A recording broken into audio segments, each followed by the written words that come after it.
So, for today's video guys, samahan nyo ko dahil sa computer lab tayo ngayon. Kaya ayan, mag-i-encode tayo ng pinagagawa sa amin at yung sa ano ngayon, sa microscope. Kaya ayan, yung kaibigan ko nga pala yung C2 operators namin ay naglalaro na kasi tapos na daw siya mag-encode Kaya ayan, nagro-roblox to siya. Ayan, makita niyo naman andun si sir at nagro-roblox lang siya dito. Pinagtitripan ko nga dyan, sabi ko nga kanina, susubong ko kay sir pero di ko naman sinasubong kasi nga nagbibiro lang ako. Siyempre may harap na baka mag-away pa kami, malaki yan, lamas lamang yan sa akin. Kaya ayan, siyempre ilugar natin yan guys.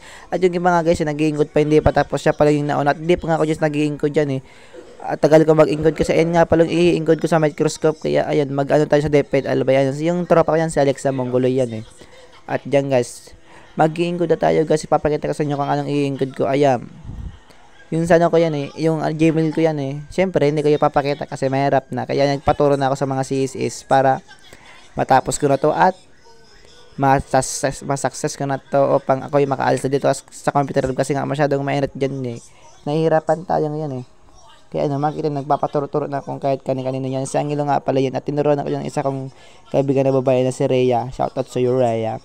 Si Rhea nga pala yung tumulong sa akin para makalagay din sa microscope. At ayan. At pagkatapos namin mag-ano din mag-login at palitan yung password at nanonood na lang kami ng mga video.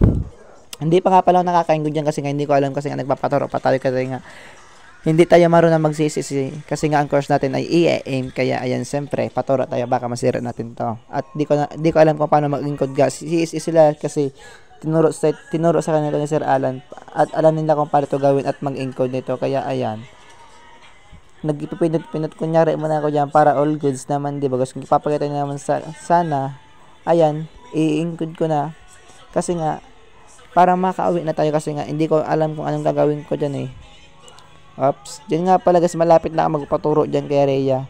At kinakausap ko nga yung kaibigan ko yan si Maloto. Yan si Maloto na yan sa likod ko ng lalaki na yan At tinatawag ko na dyan si Rhea para magpatulong ako sa pag-i-encode. Ayun nga, malapit na dyan si Rhea. At nag-i-encode pa siya, hindi pa siya matapos yung kanina. Kaya dyan, dito na nga pala guys ayan.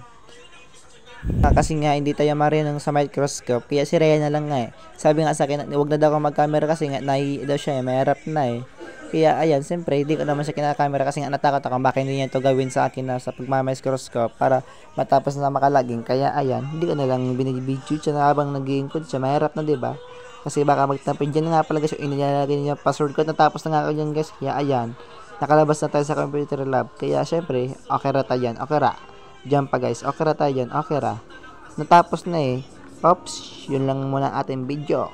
Salamat sa panonood.